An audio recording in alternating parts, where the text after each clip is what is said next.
नमस्कार, बहुत बहुत स्वागत है आप सभी का। मैं हूं प्रीति। आइए शुरुआत करते हैं सुबह 7 बजे की हेडलाइंस के साथ।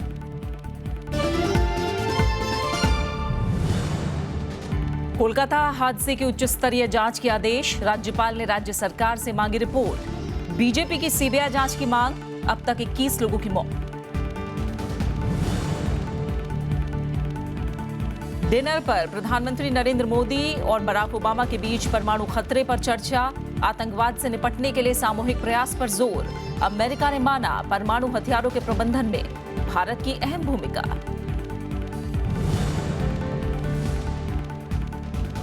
दोहरी नागरिकता मुद्दे पर राहुल गांधी ने एथिक्स समिति को दिया जवाब, कहा छवि खराब करने की कोशिश। सुब्रमण्यम स्वामी को सबूत पेश करने की दी चुनौती।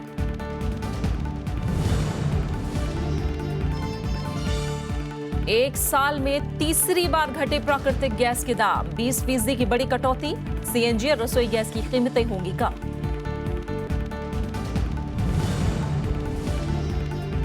और भारत का दूसरी बार T20 विश्व कप जीतने का सपना चकनाचूर। सेमीफाइनल में वेस्टइंडीज ने 7 विकेट से हराया। खिताब के लिए रविवार को आमने सामने होंगे वेस्टइंडीज और इंग्लैंड।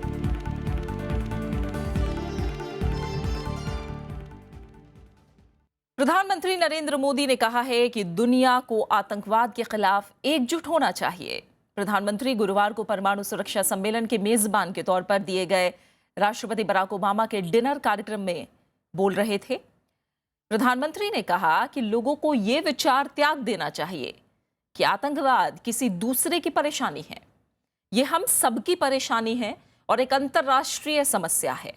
प्रधानमंत्री ने कहा कि आतंकवाद पर लगाम लगाए बिना परमाणु सुरक्षा पर बात करना बेमानी है। इससे पहले अमेरिकी राष्ट्रपति बराक ओबामा ने कहा कि एशिया में परमाणु सुरक्षा और उत्तर कोरिया का रवैया बड़ी चुनौती है।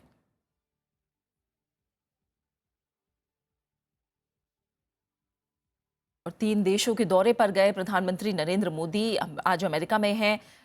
यहां आज वो परमाणु सुरक्षा सम्मेलन में हिस्सा लेंगे।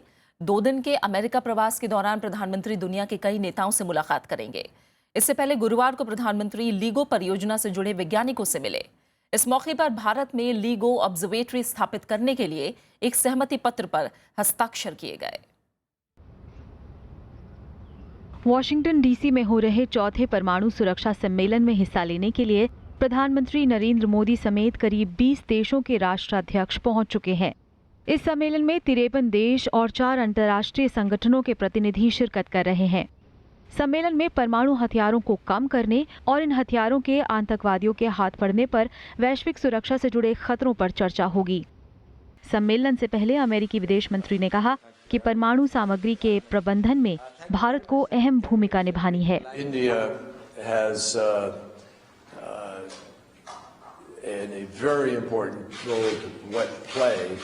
With respect to responsible stewardship of nuclear weapons and nuclear materials. India has a long record of being a leader, of being responsible. प्रधानमंत्री के दौरे के पहले दिन भारत और अमेरिका के बीच laser interferometer gravitational wave observatory यानी लीगो स्थापित करने के लिए एक सहमति पत्र पर हस्ताक्षर किए गए। भारत में लीगो इंटरफेरोमीटर के निर्माण से गुरुत्वाकर्षण तरंगों के स्रोतों का सही पता लगाने और संकेतों के विश्लेषण करने की क्षमता में महत्वपूर्ण सुधार होगा। Now that India has agreed to be a part of this project, the possibility is that India will become central to the LIGO project, partly on account of the fact that geography favors us. Washington में प्रधानमंत्री ने New Zealand के प्रधानमंत्री John की से भी मुलाकात की। दोनों नेताओं के बीच द्विपक्षीय व्यापार, तकनीक, शिक्षा और पर्यटन विकास जैसे मुद्दों पर चर्चा हुई। इससे पहले प्रधानमंत्री भारतीय अमेरिकी समुदाय के लोगों से भी मिले। Bureau report, Rajya Sabha TV. कुछ और अहम खबरें। कोलकाता में कल निर्माणाधीन पुल गिरने से हुए हादसे में मरने वालों का आंकड़ा बढ़कर 21 हो गया है। पश्चिम बंगाल सरकार ने उच्च स्तरीय जांच के आदेश दे दिए हैं। राष्ट्रपति, उपराष्ट्रपति और प्रधानमंत्री ने हादसे पर दुख जताया है। कांग्रेस अध्यक्ष सोनिया गांधी और उपाध्यक्ष राहुल गांधी ने भी गहरी संवेदना जताई है। इस बीच मामले पर आरोप प्रत्यारोप का दौर भी शुरू हो गया है। कोलकाता में राहगीरों पर अचानक गिरे फ्लाईओवर का पूरा हादसा सीसीटीवी कैमरे में रिकॉर्ड हो गया। हादसे से बेखबर कारें, ऑटो रिक्शा और रेहड़ी पटरी वाले भी इसकी चपेट में आ गए। हद तो ये कि निर्माता कंपनी ने इसे एक्ट ऑफ गॉड बताया, जिसकी लापरवाही ने कई जिंदगियां तबाह कर दी। हालांकि पुलिस ने IVRCL के स्थानीय दफ्तर को सील कर दिया है और IPC की धाराओं के तहत मामला दर्ज कर लिया है। वहीं पश्चिम बंगाल सरकार ने हादसे की उच्च स्तरीय जांच के आदेश दे दिए हैं। Further, law will take its own course. The technical committee has been set up along with Kharagpur ITI team because it's a technical subject. And also regarding this inquiry committee also been set up under Chief Secretary, Home Secretary, the committee. प्रधानमंत्री नरेंद्र मोदी ने भी मुख्यमंत्री ममता बनर्जी से बात कर केंद्र की तरफ से हर मुमकिन मदद का भरोसा दिलाया है। तो घटनास्थल का दौरा करने के बाद पश्चिम बंगाल के राज्यपाल केसरीनाथ त्रिपाठी ने इस मामले में राज्य सरकार से रिपोर्ट तलब की है। हालांकि सरकार और विपक्ष के बीच आरोप प्रत्यारोप का दौर भी शुरू हो गया है। विपक्ष ने ममता बनर्जी सरकार पर लापरवाही बरतने का आरोप लगाया है, तो बीजेपी ने CBI जांच की मांग की है। इस गंभीर मुद्दे को देखते हुए खुद स्टेट गवर्नमेंट CBI इंक्वायरी के लिए रिकमेंड करेगी और हमारी मांग है कि इसकी उच्च स्तरीय इंक्वायरी होनी चाहिए। कॉन्ट्रैक्टर जो सीमेंट के बदले बालू से ये काम कराते थे, वो इन मंत्री को कितने नोटों की बंडल दिए हैं। तो मेरा पहला मांग है कि ये मंत्री को बर्खास्त करो और साथ ही साथ इनको हिरासत में लेना चाहिए। सत्ताधारी तृणमूल कांग्रेस ने कहा है कि वाम मोर्चा सरकार के शासनकाल में इस फ्लाईओवर के निर्माण का काम शुरू हुआ और वही इसके लिए जिम्मेदार है। करीब 2 किलोमीटर लंबे फ्लाईओवर का निर्माण कार्य 2009 में वाम मोर्चा के शासनकाल में शुरू हुआ था। प्रणब गोस्वामी, राज्यसभा टीवी, कोलकाता। पहले दौर के मतदान की तारीख नजदीक आते ही सभी दलों ने असम में चुनाव प्रचार तेज कर दिया है। गुरुवार को कांग्रेस उपाध्यक्ष राहुल गांधी ने दूसरी बार धुआंधार प्रचार किया। अपने भाषण में उन्होंने केंद्र के नरेंद्र मोदी सरकार पर कई सवाल खड़े किए। राहुल गांधी ने कहा कि अगर असम में फिर से कांग्रेस की सरकार आएगी तो ही असम में शांति और विकास बना रहेगा।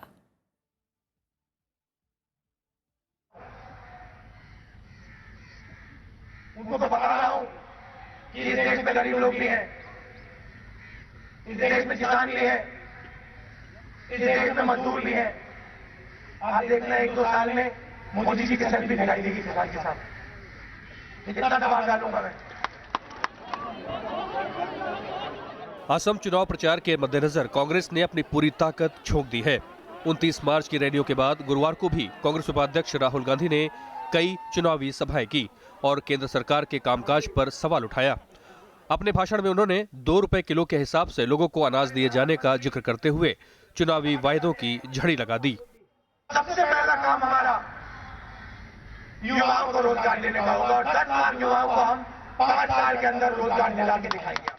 हर डिस्ट्रिक्ट में 100 युवाओं को हम स्कॉलरशिप देंगे, IAS के लिए, ICS के लिए, बाकी एग्जाम के लिए। और जिनकी आमदनी 2.5 लाख रुपए से कम है, उन सब लोगों को मुफ्त में हम अस्पताल में इलाज करा के दिखाएंगे। कांग्रेस उपाध्यक्ष ने बीजेपी शासित राज्यों में शांति व्यवस्था का मुद्दा भी उठाया और कहा कि असम में कांग्रेस की सरकार से पहले हालात सही नहीं थे, जिनको सुधारने में कांग्रेस ने सफलता हासिल की है। 15 साल पहले असम की क्या हालत थी। नेशनल न्यूज़पेपर्स में, नेशनल अखबारों में खबर आती थी तो आपके दुख की खबर, लोगों को मरने की खबर, आतंकवाद की खबर, हिंसा की खबर आती थी। कि कांग्रेस का सबसे बड़ा काम असम में शांति लाने का काम है। चुनावी सभाओं में केंद्र सरकार को कटघरे में खड़ा करने के अलावा राहुल गांधी ने बुधवार को दंतेवाड़ा में नक्सली हमले में शहीद हुए जवानों और कोलकाता फ्लाईओवर हादसे में मारे गए लोगों को श्रद्धांजलि भी दी। Bureau report, Rajya Sabha TV. गुरुवार को गृह मंत्री राजनाथ सिंह ने भी पश्चिम बंगाल चुनाव के लिए प्रचार किया। इस दौरान उन्होंने विपक्षी दलों की आलोचना करते हुए पश्चिम बंगाल की खराब हालत के लिए उन्हें जिम्मेदार बताया। राजनाथ सिंह ने ममता बनर्जी सरकार पर सवाल खड़े करते हुए कहा कि तृणमूल कांग्रेस ने जिन चुनावी वादों के साथ राज्य की कमान संभाली थी, वो उसे पूरा करने में नाकाम रही है। उन्होंने केंद्र सरकार के कामकाज की तारीफ की और कहा कि अगर राज्य में बीजेपी सत्ता पर काबिज होती है तो सरकार पश्चिम बंगाल में उद्योगों के विकास में कोई कसर नहीं छोड़ेगी और युवाओं को रोजगार के लिए तुरंत कौशल विकास योजना लागू करेगी। मैं आपको बतलाना चाहता हूं, जिस दिन हमारी पश्चिम बंगाल में सरकार बन जाएगी, 15 दिन के अंदर हम उस योजना को पश्चिम बंगाल में भी प्रभावी तरीके से मेरे बहनों भाइयों लागू कर देंगे, ताकि पश्चिम बंगाल के नौजवानों को भी रोजगार का अवसर मुहैया हो सके। पश्चिम बंगाल में कांग्रेस ने बुधवार को घोषणा पत्र जारी कर दिया। इसमें विकास के साथ शारदा चिटफंड घोटाले की जांच में तेजी की बात कही गई है। वोटरों को लुभाने के लिए कई वादों के साथ पार्टी ने कानून व्यवस्था में सुधार का ऐलान भी किया है। पश्चिम बंगाल में पहले दौर के मतदान से पहले बुधवार को कांग्रेस ने घोषणा पत्र जारी किया। पार्टी नेता और राज्यसभा सांसद राज बब्बर की मौजूदगी में प्रदेश अध्यक्ष अधीर रंजन चौधरी ने इसे जनता के सामने रखा। 13 पन्नों के घोषणा पत्र में कई वायदे किए गए हैं। इनमें औद्योगिक विकास, स्वास्थ्य और शिक्षा पर खासा जोर दिया गया है। वहीं हर तबके के लिए सभी क्षेत्रों में विकास, युवाओं को रोजगार और कानून व्यवस्था में सुधार समेत कई अहम ऐलान भी इसमें शामिल हैं। আমাদের সবথেকে বড় এমফাসিস থাকবে পশ্চিমবঙ্গে আইন শৃঙ্খলার বাতাবরণ তৈরি করা, সুস্থ নাগরিক জীবন, নিরাপদ নাগরিক জীবনের ব্যবস্থা করা, दुर्वृत्त राज समाप्त करा। कांग्रेस ने घोषणा पत्र में शारदा चिटफंड घोटाले की जांच में तेजी की बात भी कही है। वहीं सूबे की ममता सरकार और एनडीए के बीच साठगांठ का आरोप भी लगाया है। प्रणव गोस्वामी के साथ ब्यूरो रिपोर्ट, राज्यसभा टीवी। पश्चिम बंगाल में चुनाव में काले धन पर लगाम कसने के लिए पुलिस और प्रशासन सख्ती दिखा रहे हैं। प्रदेश में गश्ती बढ़ा दी गई है। बिना वैध दस्तावेज के वित्तीय लेन देन के मामले में अब तक राज्य में 7 करोड़ रुपए जब्त किए गए हैं। आयकर विभाग ने अब तक 4 करोड़ 86 लाख रुपए, उड़नदस्तों ने 91,75,000 और राज्य निगरानी टीम ने 1 करोड़ 47 लाख रुपए जब्त किए हैं। बिना स्रोत का पता बताए 10 लाख से ज्यादा नकद को आयकर विभाग नियम के तहत जब्त कर लिया गया है। दूसरी तरफ चुनाव आयोग उम्मीदवारों के खर्च पर नजर गड़ाए हुए है। चुनाव में अब तक आचार संहिता उल्लंघन के 9,914 मामले सामने आए, जिनमें से 1,000 से ज्यादा मामलों का निपटारा हो चुका है, जबकि बाकी मामलों की फिलहाल जांच चल रही है।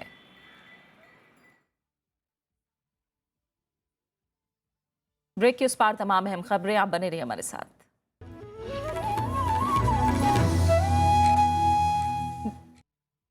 যদি তোর ডাক শুনে কেউ না আসে তবে একলা চলো রে, যদি তোর ডাক শুনে কেউ না আসে তবে একলা চলো রে, একলা চলো একলা চলো একলা चलो विरासत में इस बार गुरुदेव रविंद्रनाथ ठाकुर का रचना संसार हिंदी में पहली बार सिर्फ राज्यसभा टेलीविजन पर। चलो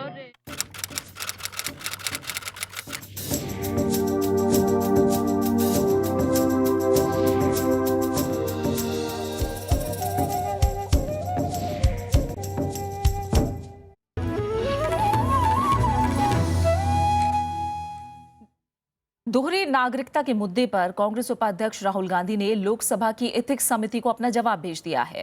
उन्होंने शिकायत पर संज्ञान लेने के समिति के फैसले पर सवाल उठाया है। साथ ही बीजेपी नेता सुब्रमण्यम स्वामी को सबूत के तौर पर ब्रिटिश पासपोर्ट नंबर और बाकी दस्तावेज सार्वजनिक करने की भी चुनौती दी है। बीजेपी के वरिष्ठ नेता लालकृष्ण आडवाणी की अध्यक्षता वाली एथिक्स समिति ने राहुल गांधी को नोटिस जारी किया था। इस पर राहुल ने 23 मार्च को अपना जवाब भेज दिया। पीटीआई के मुताबिक अपने जवाब में राहुल गांधी ने कहा है कि शिकायतकर्ता सिर्फ गुमराह करना चाहता है। उन्होंने इसे छवि खराब करने की कोशिश बताया है। राहुल गांधी ने अपने जवाब में कहा है कि उन्होंने कभी भी ब्रिटिश नागरिकता लेने की कोशिश नहीं की है।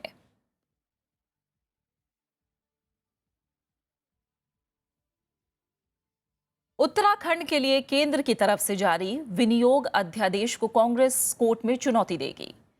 कांग्रेस का आरोप है कि केंद्र सरकार हरीश रावत को विधानसभा में बहुमत साबित करने से रोकने के लिए यह कदम उठाया है। वहीं केंद्र सरकार इसे संवैधानिक जरूरत बता रही है। उत्तराखंड में जारी राजनीतिक संकट के बीच केंद्र सरकार 1 अप्रैल से राज्य में धन खर्च करने के लिए अध्यादेश लाई है, लेकिन कांग्रेस इसे असंवैधानिक कदम बताते हुए अध्यादेश को कोर्ट में चुनौती देने जा रही है। ऑर्डिनेंस इश्यू हो रहा है इसलिए क्योंकि वो चाहते हैं कि किसी तरीके से ये vote on the floor of the house नहीं हो। We are going to challenge it because it is completely unconstitutional. केंद्र सरकार ने कांग्रेस के आरोपों को खारिज करते हुए कहा कि राज्य में खर्चा चलाने के लिए अध्यादेश लाना जरूरी था। The state is not able to get the appropriation bill, thereby creating a constitutional crisis. From 1st onwards, tomorrow onwards, people will be left with no salaries and no developmental work also, because without appropriation you cannot withdraw money. So the government of India stepped in on the basis of the governor's recommendation. बुधवार को केंद्रीय मंत्रिमंडल ने उत्तराखंड के लिए विनियोग अध्यादेश की सिफारिश की थी। सरकार की दलील है कि राज्य में राष्ट्रपति शासन लगा है और विधानसभा से बजट पारित नहीं हो सका था। इस अध्यादेश के जरिए 1 अप्रैल से सरकारी राजस्व की वैध तरीके से निकासी की जा सकेगी। इस बीच राज्य में बहुमत साबित करने की तारीख एक बार फिर टल गई है। नैनीताल हाईकोर्ट की डबल बेंच ने बुधवार को एकल पीठ के उस आदेश पर रोक लगा दी जिसमें 31 मार्च को हरीश रावत को बहुमत साबित करना था। इस मामले की सुनवाई 6 अप्रैल को होगी। नवविक्रम सिंह, राज्यसभा टीवी। दिल्ली विधानसभा में कल बीजेपी के विधायक ओपी शर्मा को अगले 2 सत्रों के लिए निलंबित कर दिया गया है। ओपी शर्मा पर आम आदमी पार्टी के विधायक अलका लांबा के लिए अपमानजनक शब्द इस्तेमाल करने का आरोप है। इससे पहले एथिक्स कमेटी ने बुधवार को सदन में इस बाबत रिपोर्ट पेश की थी और सदस्यता रद्द करने की सिफारिश की थी, लेकिन गुरुवार को उप मुख्यमंत्री मनीष सिसोदिया ने उन्हें 2 सत्रों के लिए निलंबित करने का प्रस्ताव रखा। विपक्ष ने इस फैसले का जमकर विरोध किया। दिल्ली विधानसभा का बजट सत्र पूरा हो गया। विधानसभा की कार्रवाई अनिश्चितकाल के लिए स्थगित कर दी गई है। जब उनको ये लगा कि जो ये फैसला ले रहे हैं ये कोर्ट में एक दिन भी टिक नहीं पाएगा, तो वो एक कायदा नीचे उतर गए हैं और हम कोर्ट में जाकर इसको चैलेंज करेंगे। मैंने व्यक्तिगत तौर से उन्हें माफ नहीं किया है, पर सदन का जो फैसला है मुझे मंजूर है, पर मैं निराश हूँ। शारदा चिटफंड घोटाले में प्रवर्तन निदेशालय ने पहली चार्जशीट दाखिल की है। 10,000 से ज्यादा पेजों के आरोप पत्र में तृणमूल कांग्रेस के नेता सुजॉय बोस और कंपनी के प्रमुख सुदीप सेन का नाम शामिल है। चार्जशीट में कुल 21 आरोपियों के नाम हैं, जिनमें 10 व्यक्ति और 11 कंपनियां शामिल हैं। 2,500 करोड़ रुपए के इस घोटाले की जांच पिछले 3 साल से मनी लॉन्ड्रिंग निरोधक कानून PMLA के तहत की जा रही है।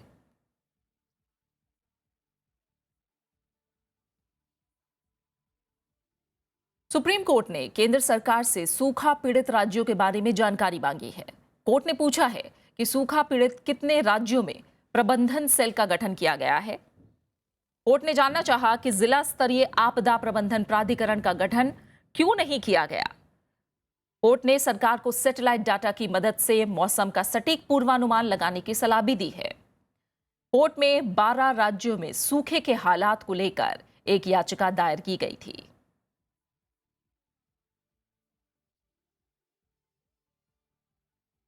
कर्नाटक में कल एक बार फिर प्री यूनिवर्सिटी कोर्स की केमिस्ट्री का पेपर लीक होने के बाद परीक्षा रद्द कर दी गई। गुस्साए छात्रों ने प्री यूनिवर्सिटी प्रशासन के खिलाफ विरोध प्रदर्शन किया। सरकार ने इस मामले में 40 कर्मचारियों को निलंबित कर दिया है और अब ये परीक्षा 12 अप्रैल को होगी। कर्नाटक में विरोध प्रदर्शन कर रहे ये छात्र 12वीं कक्षा के हैं। केमिस्ट्री की परीक्षा देने आए इन छात्रों का गुस्सा उस वक्त फूट पड़ा जब इन्हें पता चला कि पेपर लीक होने की वजह से 10 दिन में दूसरी बार परीक्षा टाल दी गई। छात्रों और परिजनों ने प्री यूनिवर्सिटी एजुकेशन विभाग का घेराव किया। हमने 2 बार प्रिपेयर किया, फिर से पोस्टपोन होते जा रहा है, इसलिए हमें नहीं चाहिए री एग्जाम। कितनी बार हम री एग्जाम के लिए तैयार होते रहे। अभी हमारा CET एग्जाम्स के लिए हमें अभी तैयार होना है, फिर JEE एग्जाम्स के लिए। And we are not responsible for any shit happening here. So we are not ready to write any exam, let it be on any date. मामले के सामने आने के बाद सरकार ने प्री यूनिवर्सिटी के 40 कर्मचारियों को निलंबित कर दिया है। ತೊಂದರೆ ಆಗಿರೋದು ನಿಜ. ಸೆಕೆಂಡ್ ಟೈಮ್ ಆಗಿದೆ, ಯಾಕಾಗಿದೆ ಅಂತ ಗೊತ್ತಿಲ್ಲ. ಈಗಾಗಲೇ ಸಿಐಡಿಗೆ ನಾವು ತನಿಖೆ ಕೊಟ್ಟಿದ್ದೀವಿ, ಇದನ್ನು ಕೂಡ ತನಿಖೆ ಮಾಡಿಸ್ತೀವಿ. वहीं विपक्षी विधायकों ने मुख्यमंत्री सिद्धारमैया के चैम्बर के बाहर विरोध प्रदर्शन कर शिक्षा मंत्री के इस्तीफे की मांग की है। Ultimately, government has to take the blame. Minister, Director of PUC and Secretary Education, all these three people have to take a responsibility, and it is their failure, and squarely I blame them. Karnataka में 12वीं कक्षा के chemistry का paper 21 मार्च को होना था, लेकिन 2 जगहों पर पेपर लीक होने की खबर के बाद इसे 31 मार्च तक के लिए टाल दिया गया था। लेकिन एक बार फिर पेपर लीक होने के चलते गुरुवार को परीक्षा टाल दी गई।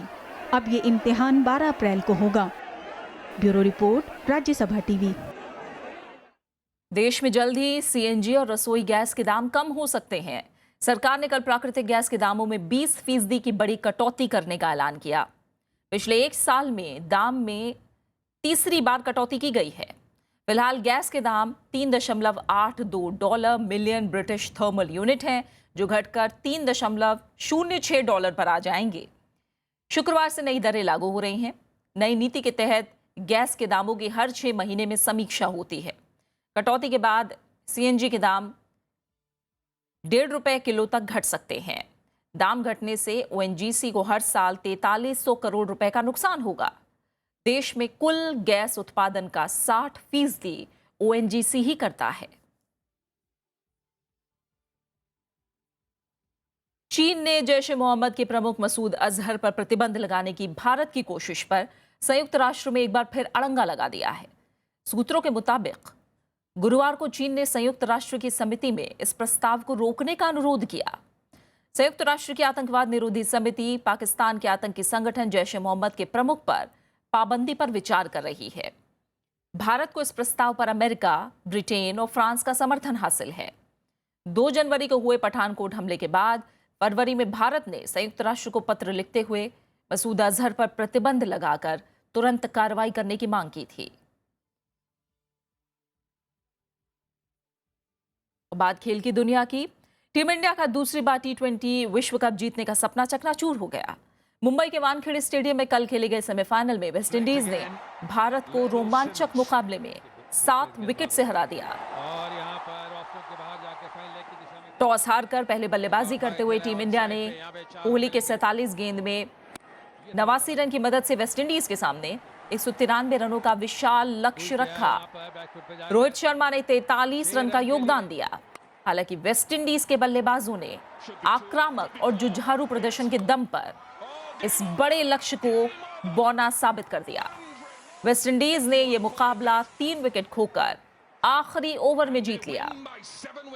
वेस्टइंडीज की जीत के हीरो रहे लैंडल सिमंस ने 51 गेंद में 7 चौकों और 5 छक्कों की मदद से नाबाद 83 रन बनाए, जबकि आंद्रे रसल 20 गेंद में 43 रन बनाकर नाबाद रहे। इससे पहले जॉनसन चार्ल्स ने 36 गेंद में 7 चौकों और 2 छक्कों के साथ 52 रन बनाए। अब फाइनल में वेस्टइंडीज के सामने इंग्लैंड की चुनौती होगी। फाइनल मैच कोलकाता के ईडन गार्डन्स में रविवार को खेला जाएगा।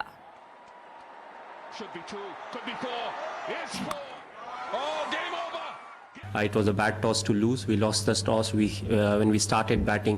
By the time our first innings got over and after the break when we went into bowl, the first few overs were fine, but after that there was considerable amount of dew, which meant the spinners couldn't bowl how they would have liked to bowl. It was coming on nicely and the ball got wet. So the difference between the first innings and the second innings when it comes to the surface was too much.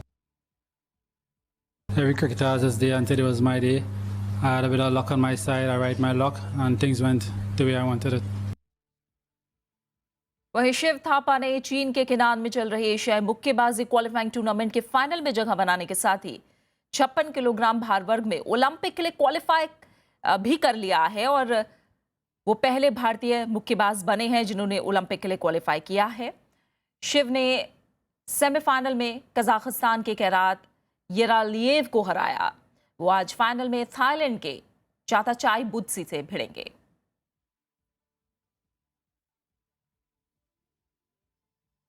और अब आखिर में headlines पर एक नजर। कोलकाता हादसे की उच्च स्तरीय जांच के आदेश, राज्यपाल ने राज्य सरकार से मांगी रिपोर्ट। बीजेपी की सीबीआई जांच की मांग, अब तक 21 लोगों की मौत। डिनर पर प्रधानमंत्री नरेंद्र मोदी और बराक ओबामा के बीच परमाणु खतरे पर चर्चा, आतंकवाद से निपटने के लिए सामूहिक प्रयास पर जोर। अमेरिका ने माना परमाणु हथियारों के प्रबंधन में भारत की अहम भूमिका।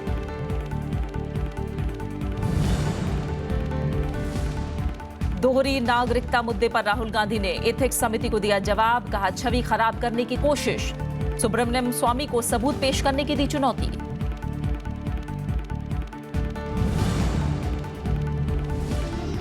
एक साल में तीसरी बार घटे प्राकृतिक गैस के दाम, 20% की बड़ी कटौती। सीएनजी और रसोई गैस की कीमतें होंगी कम।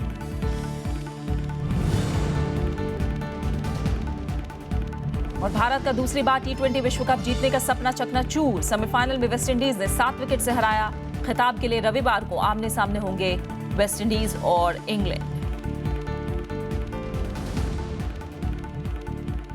और इसी के साथ फिलहाल इस बुलेटिन में इतना ही। आगे आप देश देशांतर। नमस्कार।